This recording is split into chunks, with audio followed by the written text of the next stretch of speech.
calling in to pick up Figgy. They called this morning and they said that he did good overnight, and the surgeon said that she was just so happy with how he was this morning, that he was happy and he was actually cruising around. She said she felt like he was really had a lot of pain relief from it. So here we are, and we are going to go get Figgy. We're going to take you in there with us. I'm assuming we're going to have some sort of a consult and some discharge instructions and all that good stuff. So we're going to take you with us. Very similar to when he had his explant, except he doesn't have a bandage. Most of it is just allowing for that incision to heal. Okay. And by explant, you mean the removal of that plate? Yes, Okay. when he had that a couple months ago. So right here just briefly describes the fact that we removed his left pelvic limb, submitted it for biopsy. It does take a couple of weeks to get that back. But Dr. Mallard is his oncologist, correct? Yes. So she is terrific. She'll give you a call as soon as it comes in. Okay. And then as far as at home goes, the first thing is that we need to keep him calm for 2 weeks while that incision heals. Okay. So making sure he's not doing anything that will cause that incision to be pulled or stretched, or like just getting too excited. We don't want him to slip and fall either. Right. He's adjusting to everything. I know he hasn't been using the leg, but just in case he gets off balance or something. So keeping him confined to a crate or a small room. We don't want him to have free roam of the house or be running, jumping, things like that. Okay. So keeping him calm and taking him out on a leash 3 to 5 times a day to go potty, then bringing him right back into his confinement space. Okay. We do want to make sure, of course, he's eating, drinking, going to the bathroom, just being his normal self otherwise. And he's done that in clinic already? I believe he has. I'll double check his treatment sheet. I'm not back there with him, but I'll double check it. Yeah, last night they hadn't offered him food yet, so, but he had pooped. A lot of times it seems like the medications they give them to like induce them under anesthesia will make them do that. So the anesthesia and the pain meds can really cause a disruption in their bowels. So just keeping an eye on him, making sure he's not straining to defecate. That's what we tend to worry about the most. But if you notice that he just hasn't, then that's okay. Okay. You can add a little canned pumpkin to his diet for his size, probably a tablespoon and a half twice a day. Should be enough to keep things moving and everything. But if he's ever really lethargic or inappetent or having vomiting or diarrhea, just give us a call. Okay. His surgical site, so he does have that incision. It's in his left hip region.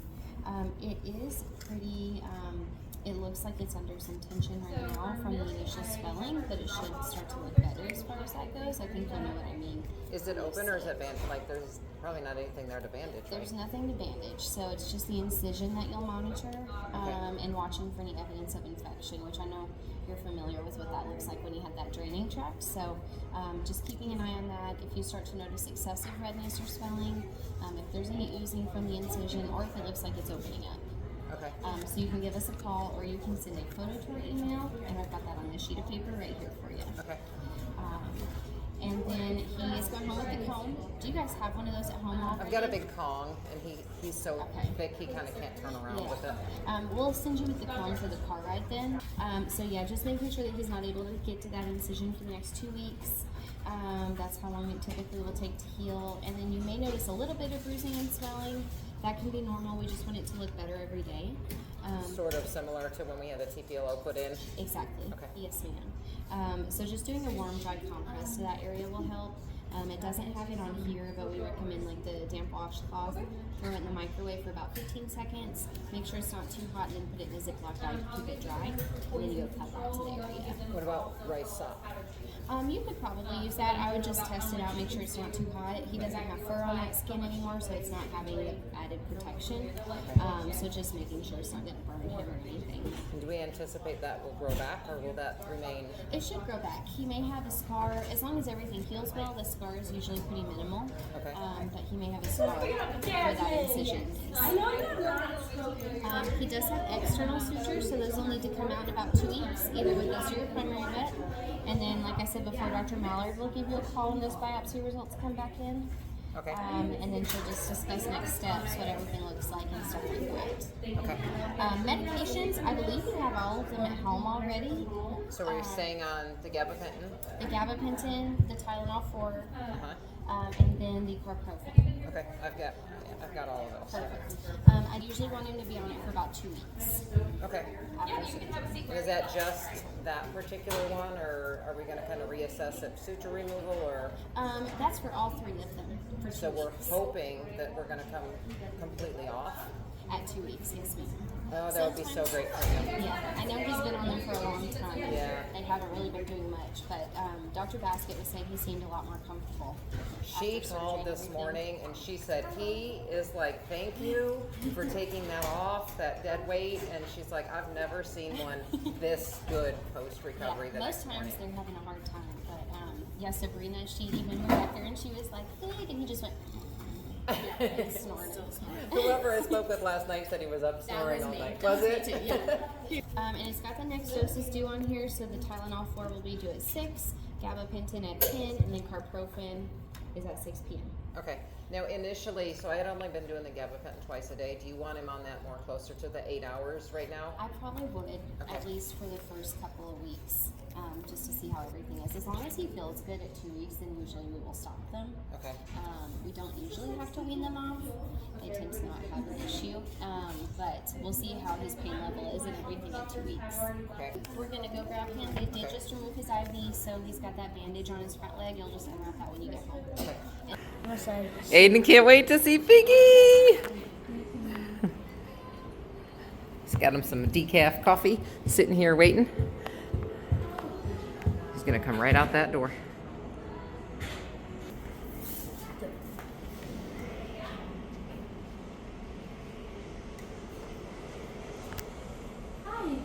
There he is. Hi, Figgy. Hi, baby. How you feeling? There was a little bit of a nerve. Oh, goodness. They said he scarfed down breakfast this morning. Oh, awesome. And then our Hi, tech baby. supervisor just gave him a ton of treats. Oh, really? So he is eating for us. Yeah, sweet boy. Good job. You know, that looks as good as it possibly could, right? Yeah, it looks really good. You can just tell where there's like, right here, there's just a little bit of tension. So we just want to keep an eye on that spot. Okay, then that's probably, I know you're giving kisses from the inflammation, huh? Yes. Okay. Oh, baby. Hi, baby boy. Hi. You so good. Everybody's out in the paw. Thank you. There's the Thank paw. you. There was one day he came in for the recheck and we put like a blanket next to my desk and he just sat there and he was just pawing at me and I was like, I got to work. But He does. Like he never had that leg, and I think he's gonna be so much more comfortable. It's tragic, but at least he's comfortable. So Well, we'll hope that yes, hope. go systemic with psychology and healthy. Bear. Or I'm sorry, it's not a bear. It came from Build-A-Bear, but it's a frog. Oh, perfect. And he got him in the army outfits. There you go. Your very own Build-A-Bear. he knows. Yeah, He's like, that's mine. It smells like mommy. We slept with him last night, so he's got lots of scent on him. Good boy, Figgy.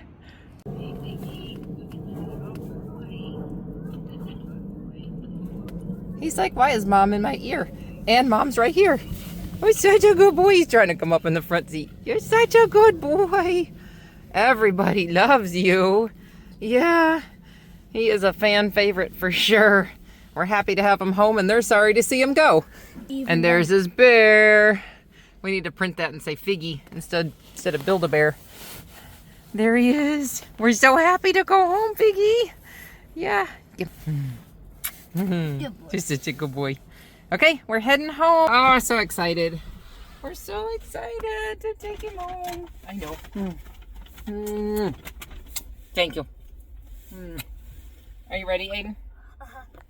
Thank you all for all of your support and your prayers. I mean, the surgeons obviously have a huge role in things like this, and I am not naive to think that we don't need skilled vets and things like that at all. But I definitely thank all of your support. You know, it all helps, and we really, really, really, truly appreciate it. Every single one of you. We love you and we thank you. Stay along this journey. We're gonna keep working on this, and we're gonna try and figure out why there's a Yoda staring at me. We're gonna try and figure out what's going on. Why are all these dogs getting cancer?